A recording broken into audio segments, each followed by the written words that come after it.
Continuamos hoy, amigo oyente, nuestro viaje por el libro de Levítico. En nuestro programa anterior comenzamos a estudiar el sacrificio de ovejas, el segundo aspecto dentro de la ofrenda de paz. Continuando nuestro estudio de este capítulo 3 de Levítico, seguimos hoy considerando el sacrificio de ovejas, y vamos a leer ahora desde el versículo 8 hasta el 10. Pondrá su mano sobre la cabeza de su ofrenda, y después la degollará delante del tabernáculo de reunión.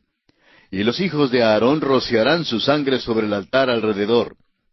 Y del sacrificio de paz ofrecerá por ofrenda encendida a Jehová la grosura, la cola entera, la cual quitará a raíz del espinazo, la grosura que cubre todos los intestinos, y toda la que está sobre las entrañas.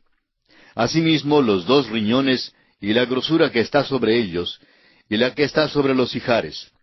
Y con los riñones quitará la grosura de sobre el hígado. El rito aquí es análogo al que vimos en cuanto a la ofrenda de ganado vacuno. El cebo era la porción de Dios por ser considerado la parte más rica, lo mejor del animal. Un animal gordo era el mejor tipo, y lo mejor era lo que debía ser ofrecido a Dios. Hay muchos pasajes que ilustran el hecho de que el cebo era considerado como lo mejor. Tenemos a continuación algunos ejemplos. Nehemías 8:10, por ejemplo, nos dice: Id, comed grosuras y bebed vino dulce. Isaías, en el capítulo 25 de su profecía, versículo 6, dice: Y Jehová de los ejércitos hará en este monte a todos los pueblos banquete de manjares suculentos, banquete de vinos refinados, de gruesos tuétanos y de vinos purificados. Más adelante, en el capítulo 55, versículo 2, Isaías dice: Y se deleitará vuestra alma con grosura. El salmista dice en el Salmo 36:8, serán completamente saciados de la grosura de tu casa, y tú los sobrevarás del torrente de tus delicias. Luego Lucas en el capítulo 15, versículo 23, nos dice: Y traed el becerro gordo y matadlo, y comamos y hagamos fiesta. Hoy en día los que tratamos de atenernos a una dieta, procuramos no comer el cebo. Pero Dios declaró precisamente que la grosura que cubre todos los intestinos y toda la que está sobre las entrañas debía ser para Él. Asimismo los 2 riñones y la grosura que está sobre ellos. Dios demandó lo mejor. Vemos aquí el significado profundo y completo de la ofrenda de paz. Es verdad que la comunión con Dios se apoya en la sangre de Cristo, pero hay otro aspecto de esta comunión. Para que sea completa y final, tiene que incluirse la presentación de la vida del creyente en una dedicación total. Ambos aspectos están incluidos por Jesucristo en su maravillosa invitación que encontramos en Mateo capítulo 11, versículo 28, donde Él dice: Venid a mí todos los que estáis trabajados y cargados, y yo os haré descansar. Hay un descanso que Él da. Aquel descanso se halla por medio de su sangre. Luego, en los versículos 29 y 30 del mismo capítulo 11 de Mateo, dice: Llevad mi yugo sobre vosotros y aprended de mí, que soy manso y humilde de corazón, y hallaréis descanso para vuestras almas, porque mi yugo es fácil y ligera mi carga. Hay un descanso que nosotros hallamos. Ese descanso se halla en el cebo, amigo oyente, cuando usted y yo venimos a Él y nos ofrecemos a Él. Volviendo ahora al capítulo 3 de Levítico, vemos en el versículo 9 que dice: la cola entera. Esta expresión tiene referencia a un tipo especial de ovejas que era peculiar de aquella región geográfica. El rabo de estas ovejas pesaba como 7 kilos y tenía mucha gordura. Leamos ahora el versículo 11 de este capítulo 3 de Levítico. Y el sacerdote hará arder esto sobre el altar. Vianda es de ofrenda encendida para Jehová. Esta es una cláusula extraña, y algunos han tratado de asociarla con las ofrendas paganas. Sabemos al leer una inscripción asiria de Esar-Adón, que aquellos ofrendantes sacrificaban sus víctimas a los dioses y luego se banqueteaban con los dioses. En la ofrenda de paz sucede todo lo opuesto. Es Dios quien viene para banquetear con el ofrendante. Dios presenta esto en forma muy clara en Deuteronomio capítulo 12 versículos 6 y 7, donde dice: Y allí llevaréis vuestros holocaustos, vuestros sacrificios, vuestros diezmos, y la ofrenda elevada de vuestras manos, vuestros votos, vuestras ofrendas voluntarias, y las primicias de vuestras vacas y de vuestras ovejas.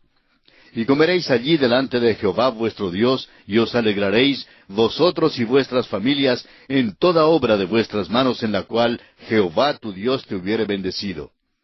El sebo era totalmente consumido, pero el sacerdote recibía el pecho y la espaldilla.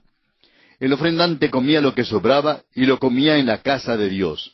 Dios era el anfitrión, mientras que el ofrendante, el pecador, era el convidado. El paganismo lo tiene al revés, y ese fue el motivo de la acusación de Isaías contra Israel cuando iban a la idolatría. Dice Isaías en el capítulo 65, versículo 11, «Pero vosotros los que dejáis a Jehová, que olvidáis mi santo monte, que ponéis mesa para la fortuna y suministráis libaciones para el destino». Dios provee también la mesa para la ofrenda de paz. Esto da nueva luz a muchos de los versículos de la Escritura, como en el Salmo 23:5, donde dice, «Aderezas mesa delante de mí, en presencia de mis angustiadores». O en el Salmo 36, versículo 8, donde dice, «Serán completamente saciados de la grosura de tu casa». También en Isaías capítulo 25, versículo 6, «Y Jehová de los ejércitos hará en este monte a todos los pueblos banquete de manjares suculentos». Asimismo en Juan capítulo 6, versículos 51 y 57, «Yo soy el pan vivo que descendió del cielo. Si alguno comiere de este pan, vivirá para siempre. Asimismo el que come, él también vivirá para mí». Y en Mateo 26, 26, donde encontramos las palabras de Jesús, «Tomad, comed, esto es mi cuerpo». El Señor prepara la mesa de salvación y comunión. Esto es lo que se acentúa en la ofrenda de paz. Esto nos ayuda a comprender la parábola del hijo pródigo. Es el padre quien mata el becerro gordo cuando el hijo es restaurado a la comunión con él. En la parábola de la gran cena, en el capítulo 14, versículo 17 de San Lucas, es el Señor quien convida diciendo, «Venid, que ya todo está preparado». Esta es la mesa de salvación que Dios ha provisto. Y luego lea usted varias veces el capítulo 1 de la primera epístola del apóstol Juan. La comunión con Dios se apoya en nuestra redención por la sangre de Cristo y en nuestro conocimiento de Cristo y en la confesión de nuestros pecados. Primero, aceptamos la salvación de Dios al aceptar a Jesucristo como nuestro Salvador. Luego, venimos a la mesa de comunión. El hombre moderno cree que a él le es posible proveer una mesa de salvación por medio de sus propias obras, para luego convidar a Dios a que venga y coma. Amigo oyente, esta es una noción completamente pagana. Es Dios quien provee la mesa de salvación y la mesa de comunión. Y llegamos ahora al siguiente aspecto, el sacrificio de cabras. Leamos el versículo 12 de este capítulo 13 de Levítico. «Si fuere cabra su ofrenda, la ofrecerá delante de Jehová». Este es el tercer y el final tipo de sacrificio para la ofrenda de paz. Todos estos tres tipos de sacrificio son esenciales para describir los diferentes aspectos de Cristo en la ofrenda de paz. La cabra simboliza la identificación completa de Cristo como adecuada para quitar el pecado de los hombres. Fue hecho pecado por nosotros. Y esto no es simplemente una declaración amable, sino un hecho verdadero. Él es la propiciación por nuestros pecados, y eso significa que Él adecuada y totalmente pagó la pena de nuestros pecados. Usted quizá ha escuchado la expresión, «No quiero que me carguen con la culpa ajena». Bueno, amigo oyente, Cristo estaba dispuesto a cargar con la culpa suya y la mía. Tomó todo el castigo por el pecado suyo y por el pecado mío. Su ofrenda por el pecado es claramente manifestada en Hebreos capítulo 10, versículos 6 al 14, donde leemos, «Holocaustos y expiaciones por el pecado no te agradaron. Entonces dije, He aquí que vengo, oh Dios, para hacer tu voluntad, como en el rollo del libro está escrito de mí». Diciendo primero, sacrificio y ofrenda y holocaustos y expiaciones por el pecado no quisiste, ni te agradaron, las cuales cosas se ofrecen según la ley, y diciendo luego, «He aquí que vengo, oh Dios, para hacer tu voluntad», quítalo primero para establecer esto último. En esa voluntad somos santificados mediante la ofrenda del cuerpo de Jesucristo, hecha una vez para siempre. Y ciertamente todo sacerdote está día tras día ministrando y ofreciendo muchas veces los mismos sacrificios que nunca pueden quitar los pecados. Pero Cristo habiendo ofrecido una vez para siempre un solo sacrificio por los pecados, se ha sentado a la diestra de Dios, de ahí en adelante esperando hasta que sus enemigos sean puestos por estrado de sus pies, porque con una sola ofrenda hizo perfectos para siempre a los santificados. Volviendo ahora al capítulo 3 de Levítico, notemos que el rito de esta ofrenda sigue el modelo de las ofrendas de ganado vacuno y de ovejas.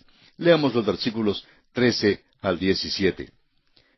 Pondrá su mano sobre la cabeza de ella y la degollará delante del tabernáculo de reunión.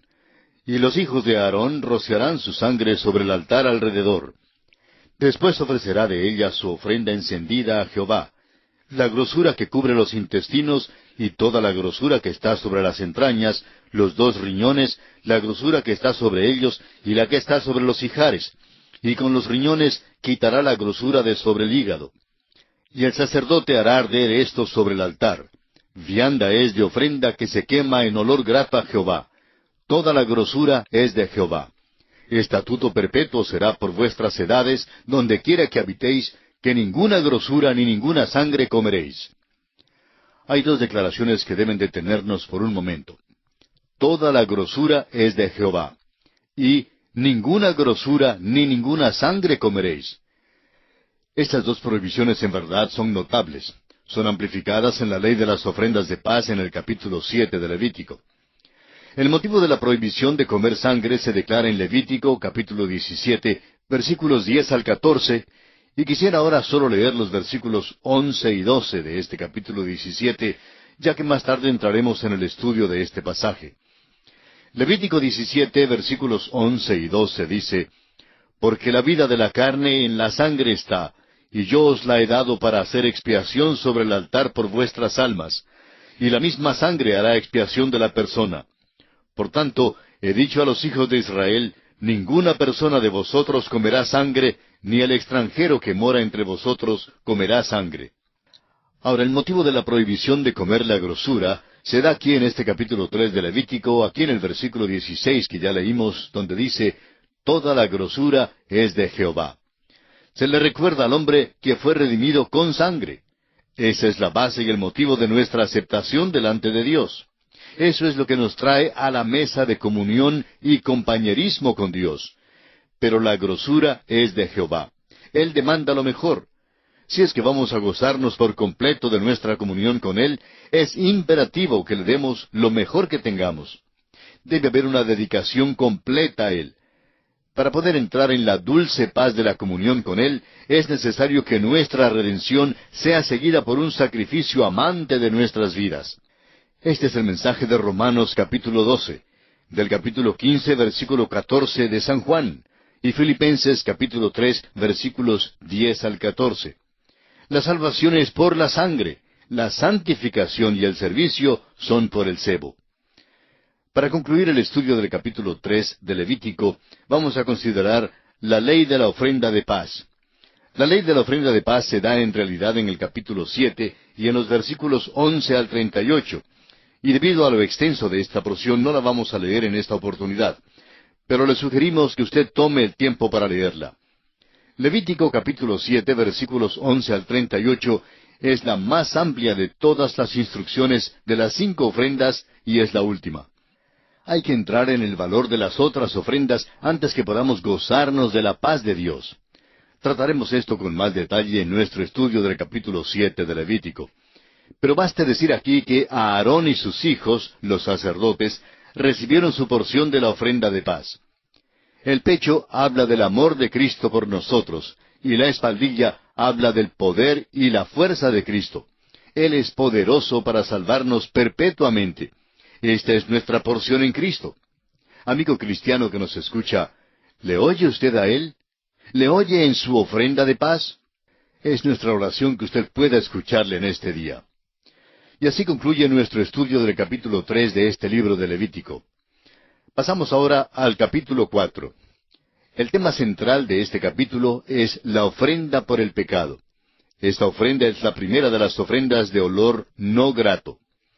Las 3 ofrendas de olor grato que ya hemos estudiado manifiestan la persona de Cristo en todo su glorioso carácter, mientras que las 2 ofrendas de olor no grato que ahora estudiaremos, manifiestan la obra de Cristo en la cruz por el pecado. Veremos que la primera, o sea, la ofrenda por el pecado, habla del pecado como parte de nuestra naturaleza humana, mientras que la segunda, es decir, la ofrenda de transgresión, habla del pecado como un hecho. La verdad es que el hombre es pecador por naturaleza y es también pecador por lo que hace. Hace lo que hace debido a que es pecador por naturaleza. Este capítulo 4 de Levítico se dedica exclusivamente al tema de la ofrenda por el pecado, y aquí veremos algunas características notables de esta ofrenda que la separan de las otras ofrendas y la distinguen en su importancia. En primer lugar, tenemos aquí el relato bíblico más largo sobre una ofrenda, ya que es 2 veces más largo que cualquiera de los relatos de las otras 4 ofrendas. El relato del holocausto, por ejemplo, tiene 17 versículos. El de la ofrenda de alimento tiene 16 versículos. El de la ofrenda de paz tiene 17 versículos. El de la ofrenda de transgresión tiene 19 versículos. Pero este relato de la ofrenda por el pecado tiene 35 versículos. Es evidente entonces que el Espíritu de Dios le dio mucha importancia a esta ofrenda. Ahora, en segundo lugar, la ofrenda por el pecado era una ofrenda enteramente nueva. No hay constancia en ninguna parte de que antes hubiera una ofrenda por el pecado. No hay previa constancia de ella en las Escrituras. Ninguna nación pagana tenía algo que fuera siquiera semejante a esta ofrenda por el pecado. En tercer lugar, después que se dio la ley, llegó a ser la ofrenda más importante y la de mayor significado. El hecho es que el hombre era pecador antes que la ley fuese dada, pero realmente fue la ley lo que le reveló al hombre que era pecador. La ofrenda por el pecado era ofrecida durante todas las fiestas, de la Pascua, de Pentecostés, de las trompetas y de los tabernáculos. Era ofrecida también en el gran día de la expiación, o sea, el Yom Kippur. Esta ofrenda era lo que permitía la entrada del sacerdote al lugar santísimo. En cuarto lugar, la ofrenda por el pecado estableció un contraste con el holocausto, aunque ambas eran ofrecidas en el mismo lugar. Levítico 6, versículo 25 nos dice, «Habla a Aarón y a sus hijos y diles, esta es la ley del sacrificio expiatorio. En el lugar donde se degüelle el holocausto, será degollada la ofrenda por el pecado delante de Jehová. Es cosa santísima». Donde terminaba el holocausto, allí era donde la ofrenda por el pecado principiaba. El holocausto nos dice quién es Cristo, mientras que la ofrenda por el pecado nos dice lo que Cristo hizo. En el holocausto, Cristo satisface las demandas de las normas altas y santas de Dios. En cambio, en la ofrenda por el pecado, Cristo satisface las necesidades profundas y desesperadas del hombre. En el holocausto vemos lo precioso que es nuestro Señor Jesucristo, y en la ofrenda por el pecado vemos lo odioso que es el pecado. El holocausto era una ofrenda voluntaria, mientras que la ofrenda por el pecado era el resultado de un mandamiento. El holocausto subía, en cambio la ofrenda por el pecado era derramada. Una ofrenda subía y la otra descendía. Veamos ahora un breve bosquejo de este capítulo 4 de Levítico. Como ya dijimos, el tema central de este capítulo es la ofrenda por el pecado. Y bajo este tema consideraremos los siguientes aspectos. En primer lugar, pecados por yerro, versículos 1 y 2. En segundo lugar, los pecados de los sacerdotes, versículos 3 al 12. En tercer lugar, los pecados de la congregación, versículos 13 al 21. En cuarto lugar, los pecados del jefe, versículos 22 al 26. En quinto lugar, pecados de las personas del pueblo, versículos 27 al 35. Y en sexto y último lugar, la ley de la ofrenda por el pecado, que en realidad no aparece aquí en este capítulo 4, sino en el capítulo 6, versículos 24 al 30. Comencemos pues por los pecados por yerro, y leamos para ello los primeros 2 versículos de este capítulo 4 de Levítico. Habló Jehová a Moisés diciendo, habla a los hijos de Israel y diles, cuando alguna persona pecare por yerro en alguno de los mandamientos de Jehová sobre cosas que no se han de hacer, e hiciere alguna de ellas, el énfasis aquí es sobre los pecados cometidos por yerro. Si un hombre pecaba voluntariamente y con premeditación, entonces esta ofrenda de nada le servía. El escritor a los Hebreos nos dice en su carta, capítulo 10, versículo 28, «El que viola la ley de Moisés por el testimonio de 2 o de 3 testigos, muere irremisiblemente». Esto enfatiza el hecho de que no hay salvación para la persona que voluntariamente rechaza a Jesucristo. El mismo escritor a los Hebreos, en el capítulo 10, versículos 26 y 27, dice, «Porque si pecáremos voluntariamente, después de haber recibido el conocimiento de la verdad, ya no queda más sacrificio por los pecados, sino una horrenda expectación de juicio y de hervor de fuego que ha de devorar a los adversarios». Los pecados por yerro revelan la verdad fundamental de que el hombre es pecador por naturaleza. Amigo oyente, permítanos decirle que usted es pecador, bien sea que lo sepa o que no lo sepa. Usted es pecador por naturaleza, y yo también lo soy. Y esta es la razón por la cual cometemos pecados. La actitud de Dios en cuanto al pecado no cambia, a pesar del transcurso del tiempo o los cambios en las costumbres de los hombres. Hacemos esas cosas que son contrarias a Dios porque es imposible que el hombre natural haga algo de por sí que le agrade a Dios. El hombre natural no tiene esa capacidad porque es pecador por naturaleza. Es necesario llamarle la atención al hombre en cuanto a estos pecados, pues el pecado es pecado, no importa quién lo cometa. La ofrenda por el pecado producía una convicción profunda de pecado. Esta convicción de la naturaleza imperfecta y pecaminosa del hombre es algo que resalta en toda la literatura de la humanidad. El profundo complejo de culpa del hombre tiene que ser diagnosticado antes que pueda prescribirse un remedio suficientemente adecuado. Escuche lo que dice el salmista en el Salmo 139, versículos 23 y 24. «Examíname, oh Dios, y conoce mi corazón. Pruébame y conoce mis pensamientos, y ve si hay en mí camino de perversidad, y guíame en el camino eterno». Luego en el Salmo 51, versículo 4 dice, contra ti solo he pecado, y he hecho lo malo delante de tus ojos, para que seas reconocido justo en tu palabra y tenido por puro en tu juicio. Esto es lo que nosotros llamamos acostarse en el sofá del Señor Jesucristo, en lugar de ir a un psiquiatra. Muchas personas hoy en día que tienen un complejo de culpa van a los psicólogos. Uno creería que el psiquiatra o el psicólogo tiene alguna habilidad que la palabra de Dios no revela. Pero creemos que esto es falso porque la palabra de Dios, amigo oyente, contiene el remedio eficaz para el hombre de nuestros días.